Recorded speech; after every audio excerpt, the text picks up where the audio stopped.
Alright, hey guys, JB here, the trucking trainer. What's Next Fitness.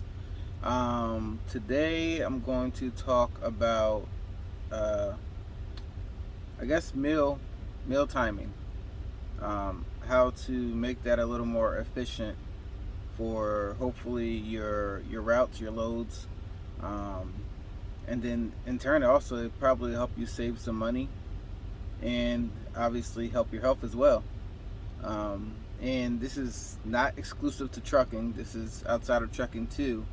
But I'm already noticing a lot of things you can bring into trucking, and they will complement this field as well. And so what I'm going to talk about is intermittent fasting. If you've followed me before on any other type of social media, I've talked about intermittent fasting quite a bit. And if you don't know what intermittent fasting is, it's just fasting for a certain amount of time during the day. Um, the one that most people do would be 8-16 intermittent fasting, which means from an 8-hour period of the day you eat, 16 hours you would fast.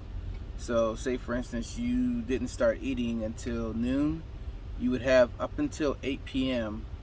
To finish your last meal, and then you would fast all the way around to noon. And then it doesn't even have to be that strict. You can, if it works for your schedule, every single day you can do noon to 8, if that's what works for you. If not, you can move that window. Just realize that's going to either extend and shorten your fasting periods on either end. So if one day you start at 8 and then the next day you start at 2, well, that fasting period in between there is going to be longer than 16 hours. So you're going to wait longer 16 hours to eat.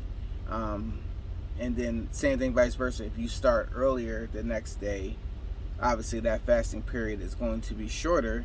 And then if you knew you wanted to go back to what you were doing, it's going to extend again. So just be aware of that. Moving that window around is okay if your schedule isn't a steady schedule. Just be aware that you may end up fasting for more than 16 hours if you move it around.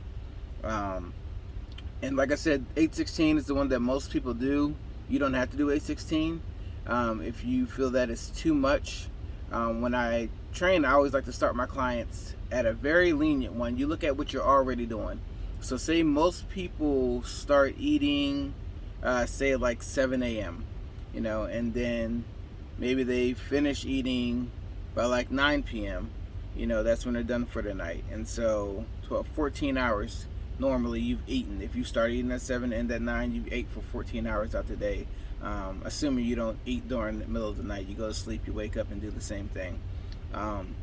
So you can start off with a 14-10. That's fine.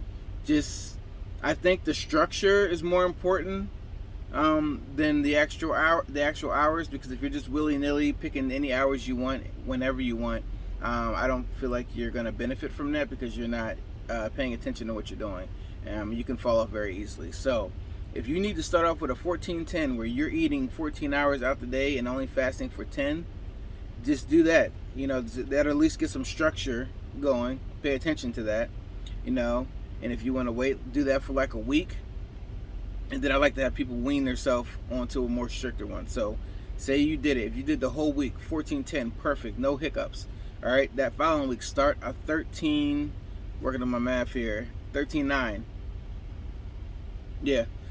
So then you would eat for 13 hours, all right, and you would fast for 13-11. Sorry about that. Yeah. So you fast for 11 hours. All right. So now you've increased your fasting by an hour, all right, and you've taken away an hour that you can eat throughout the day. All right. You can do that week by week by week until it benefits you. Now, as far as trucking goes, I know for my account, I generally, within, I would say, 3 to 4 hours, leave and get back around the same time. So if your schedule's kind of like that, it may be easier to plan when you're going to eat. But if it's not, if you have no idea when you're going to be leaving and coming and going, it might be a little bit tougher for you to do, but it's still manageable. One way that'll help you with trucking is, first, as I just said, your schedule. So if I know I'm going to be leaving at I usually leave around midnight, somewhere around then, and then I usually get back sometime in the morning time. So depending on what type of fasting you're doing, I like to try to do one meal a day when I'm doing it. So that's one of the more advanced ones. You can, but most people, if you try to start out with that, you're likely going to fail. But if you feel very motivated, by all means, go ahead and try one meal a day. And by one meal a day, it doesn't mean just one item. That one meal can last you up to 2 hours, I would say. You would start eating at this time and, try to get all your caloric intake in during that time period. The one thing I will say about the stricter your intermittent fasting schedule is, the healthier you have to eat. I've heard time and time again, I've only had a banana today, or I've only had a bag of chips, or I've only had this. And again, once you get to those more stricter periods of intermittent fasting, the healthier you have to eat, because you have less opportunity to get the nutrients you need. And so what you are eating needs to be more nutrient dense. So if you're going to do one meal a day, you need to make sure you're getting in your protein in there. Whatever you're going to be eating for the day, whatever your specific way of eating is going to be, all that needs to get into that one meal if you're going to do it that way. I think another popular one I think it's called like the warrior diet, if you look that up, where people do 4 hours out the day that they eat, and they kind of break that up into 2 meals. So just to use noon as an example, they eat at noon, and then maybe at like 3:30 or 3 o'clock they'll eat again, and it'll be just 2 big meals, and so then they'll get their meals into that way. And again, that's kind of short period, so you need to make sure what you're eating is very nutrient dense. One way you can help get that happening is eat the good stuff first, because you're going to eat what you're going to eat. So my idea is, at least if you get the good stuff in first, you've already got that, and then go on about your business. Hopefully after you've done that, you're not even wanting anything else. So get that in. But those two, warrior diet, the 4 hours, and the one meal a day, 1 to 2 hours, are really good for truckers. I feel like, because your schedule's so crazy, and a lot of times we're on tight time goals. We got to get to our destination by a certain time. You don't have time to stop. And it's just time consuming. It uses gas. You got to go over here and do this. It just takes up. The more you eat, the more you got to use the bathroom. Now you got to stop to tons of restrooms. There's a lot that goes into when you're trucking and you're eating and your schedule's not right and what you're eating is not right. So intermittent fasting, I feel like, is a very good tool to use for truckers. When I was training, I actually wound up getting my trainer to do it, and he liked it. He tried to make sure he was done eating by 5 o'clock every day.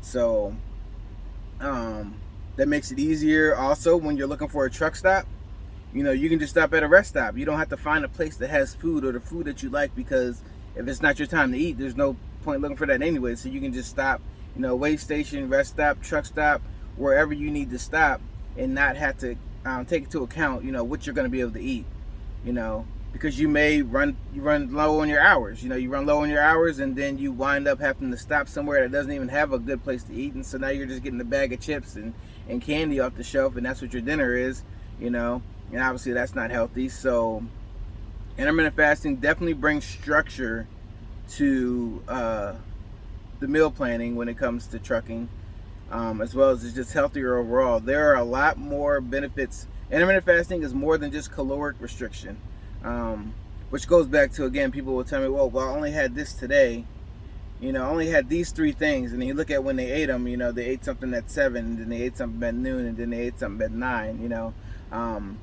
There is a benefit to fasting. Caloric restriction is part of it, but there is an actual benefit to the fasting part. So if you are breaking up your little bits of eating amongst the whole day, your body is never getting into that fasting state, and you won't benefit from the benefits of fasting. So there's something to be said about the fasting portion of the caloric restriction, and not just the caloric restriction itself, even though that also is good for you. But intermittent fasting, look it up. There's tons of YouTubes on it. Google it. Like I said, that is a very efficient way for your day as a trucker. Whether you're a trucker or not, but kind of trying to cater to truckers here. So if you are a trucker, try to figure out a way you can start getting intermittent fasting into your schedule. It'll save you time, it'll save you money, it'll save your health. All right, and yeah, comment below, subscribe, let me know if you have any further questions on that. JB out, the trucking trainer. What's Next Fitness. I'll catch you guys next time.